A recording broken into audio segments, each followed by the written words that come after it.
మీరు 2 లక్షల రుణమాఫీ బ్యాంకుకు మీరు విచారించండి.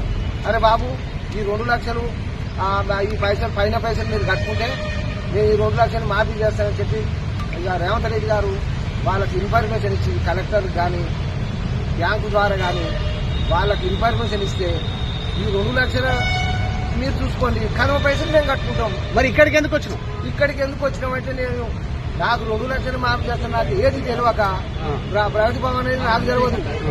ఈ గాంధీ భవన్ అంటే ఎక్కడుందని ఆలోచనతో గాంధీ భవన్ కాడికి వచ్చిన.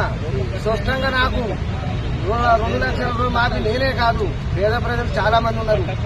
నాకు స్పష్టంగా రుణమాఫీ చేయాలి. నీ పేరు ఏం పేరు? ఏ ఊరు? ఏం పేరు? తోట యాదగిరి, శాలిగారు మండలం, తుంగుతుర్తి నియోజకవర్గం, నల్గొండ జిల్లా.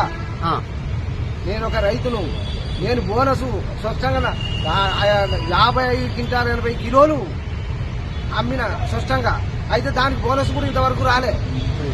సరే సన్నోట్లకు అన్నావు, పోసినావు, కొట్టినావు, చేసినావు, సరే 500 బోనస్ వస్తుంది కదా అని చెప్పంటే ఆ బోనస్ కూడా రాలే. ఇది రుణమాఫీ కాలే, ఇది పింఛనీ లేదు.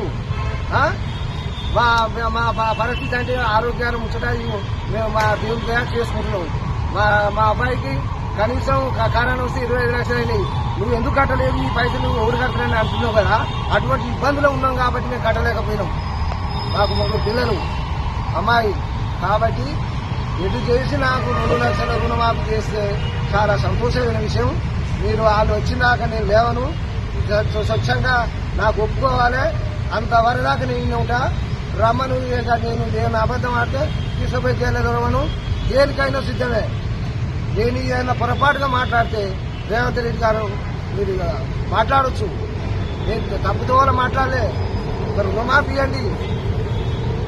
ఇప్పుడు బోనస్ అనే ఆలోచన మీకు అందరికీ తెలుసు. మీరు అన్నారు బోనస్ ఇస్తా అన్నారు, దాదా మార్కెట్ కొట్టన్నారు. మార్కెట్ కొట్టినాము, ఆ బోనస్ ఇవ్వ రైతురి, ఈ రుణమాఫీ చేయ రైతురి, నాకు పింఛనీ లేదు. ఇటువంటి ఒక ఆలోచనతోటి మాకు మీరు చేసే సాయం చేస్తే చాలా సంతోషం.